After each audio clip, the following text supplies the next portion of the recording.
O Dione e a Elisângela são um casal que vivia entre o sofrimento, a dor e um vício que ameaçava destruir tudo. Até que a presença de missionários trouxe mais do que palavras. Trouxe fé, cuidado e um milagre que transformou a vida dessa família. Conheça agora uma história que mostra até onde a missão pode chegar. A nossa vida era uma vida muito difícil. Eu sempre fui muito trabalhador. Eu não era de beber muito. Mas aí você vai, um dia toma um, outro dia toma dois, outro dia toma três, né? E você vai se afundando ali, você não percebe, porque você não tem Deus, né? A gente trabalhava no IAP, no colégio adventista, e só que a gente queria dar um passo a mais, né? Na obra. E aí eu fiquei sabendo da missão de 10 dias que o Instituto promovia. A primeira missão foi nessa missão de 10 dias, aí depois a gente se inscreveu para a missão de 1 ano, que a gente ficou embarcado na Luzeiro.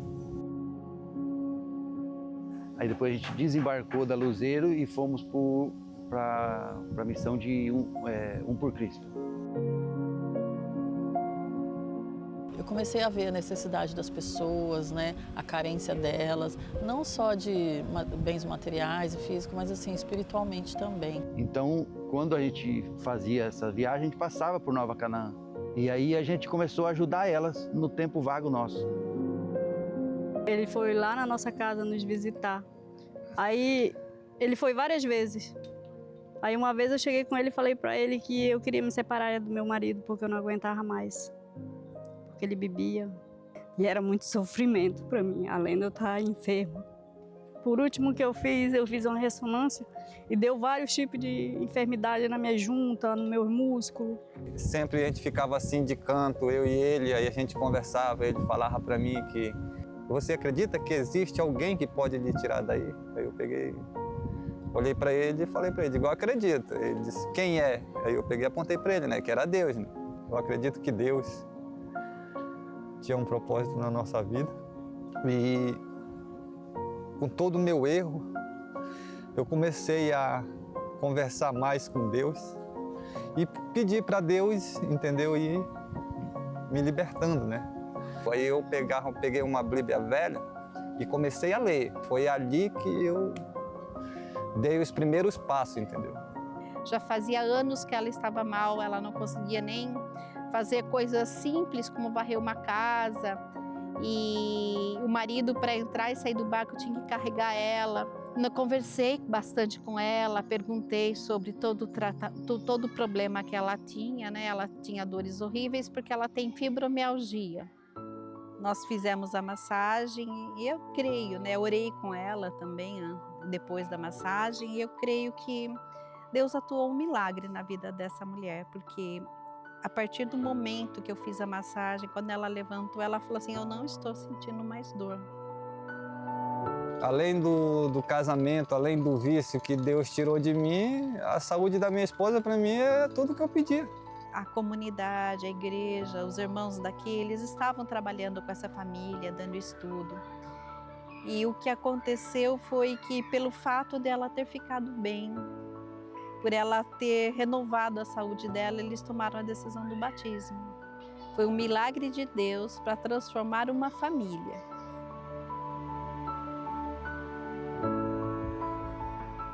Temos visto muitas vidas transformadas. E essa é a maior alegria, quando a gente vem e vê quem eram algumas pessoas e quem elas são hoje. Quando a gente está envolvido na missão, a gente vê Jesus trabalhando em nós, sabe? E muitas vezes a gente sente que a gente está sendo instrumento de Deus para orientar, para discipular, para motivá-los a continuar sendo missionários e servindo ao Senhor. A primeira coisa que Deus faz, Ele vai te lapidar. A pessoa que veio para a missão, ela nunca mais volta, porque ela vai ser transformada na missão. É uma das mais extraordinárias advertências que nós encontramos aqui na Palavra de Deus. O apóstolo João relata o seguinte no livro do Apocalipse.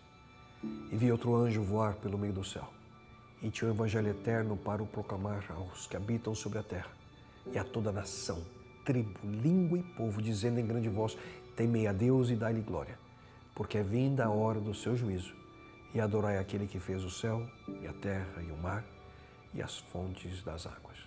Essa é a primeira advertência de uma série de 3 mensagens conhecida como a Tríplice Mensagem Angélica de Apocalipse 14. E foi através da compreensão desse tão importante texto que o movimento adventista do século XIX tornou-se uma igreja com uma missão, a missão de proclamar a maravilhosa boa nova do breve retorno de Jesus Cristo, dentro do contexto de obediência aos seus mandamentos, incluindo a guarda do sábado, conforme o 4º mandamento da lei de Deus. A proclamação do Evangelho Eterno de Apocalipse 14 é um chamado a que voltemos aos valores bíblicos proclamados desde o início da existência humana até o fim da história como hoje a conhecemos. Nessa compreensão vem a esperança que move o nosso coração. Os pioneiros do movimento adventista eram movidos pela paixão de proclamar essa esperança. E a mesma paixão, desde 1874, quando John Andrews foi enviado oficialmente pela igreja como o primeiro missionário à Europa, ela permanece até os nossos dias.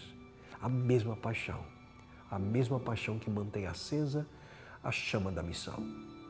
Em quase 150 anos de envolvimento direto na missão, milhares de missionários, homens e mulheres, jovens e crianças já deixaram o conforto da sua terra natal para servir a Deus nos mais remotos lugares em todos os continentes. Esse forte testemunho e dedicação hoje se sobressai como um verdadeiro monumento de sucesso e dedicação à comissão dada a cada um de nós como seguidores de Jesus Cristo. Ele mesmo disse: vão e façam discípulos de todas as nações. Mas e hoje? Embora a igreja tenha experimentado um tremendo crescimento desde o seu início, atualmente chegando a mais de 22 milhões de membros em todas as partes do mundo, hoje ainda nós temos muitos desafios de missão diante de nós. A mensagem do advento de Jesus Cristo, ela tem sido compartilhada através da internet, da televisão, do rádio, através de evangelismo público de massa. Mesmo embora cada um desses métodos sejam atuais e importantíssimos na proclamação do Evangelho Eterno, nenhum deles tem eficácia e o poder do toque pessoal, do contato amigo com outro ser humano. Por essa razão, a realidade é que a missão adventista continua viva e constantemente avançando. A cada ano, novos missionários são preparados e enviados em diferentes funções através do mundo. E esses missionários eles apresentam o amor de Deus em várias e diferentes maneiras, como através da educação, o cuidado médico, estudos bíblicos, a alfabetização, o desenvolvimento e apoio social, o plantio de igrejas e o desenvolvimento de liderança a nível local. Enquanto houver uma única pessoa que não conheça o amor de Deus, será necessário o envio de missionários que possam construir essa ponte de comunicação no intuito de levar a mensagem de esperança a cada pessoa. Quando seguimos a orientação e o exemplo de Jesus Cristo, nós traremos a restauração física e espiritual a este planeta. Nós devemos sempre estar preparados para tratar cada ser humano com respeito, com caridade cristã, mesmo quando pensam de maneira diferente das nossas convicções. Nós temos o privilégio e a obrigação de compartilhar o amor de Cristo. E isso deve ser feito com cuidado, com inteligência e sensibilidade cultural. Nunca se esqueça, pessoas em todo o mundo têm hoje se tornado novas criaturas através do poder de Jesus Cristo. Somente Ele tem o poder de libertar o coração humano de seus temores. Somente Ele pode conceder uma nova razão de viver àquele que se sente perdido. Somente Ele muda a maneira através da qual nós tratamos uns aos outros. Somente Ele traz alegria plena ao nosso coração. E foi Ele que prometeu literalmente retornar ao nosso planeta para restaurá-lo e iniciar de maneira concreta e por toda a eternidade uma nova fase do seu reino. Então, por que não viver compartilhando Jesus Cristo e o seu amor por nós? Junte-se ao exército de pessoas, através da intercessão ou de maneira direta como missionário, que de uma forma ou outra estão constantemente compartilhando essa bendita e maravilhosa esperança.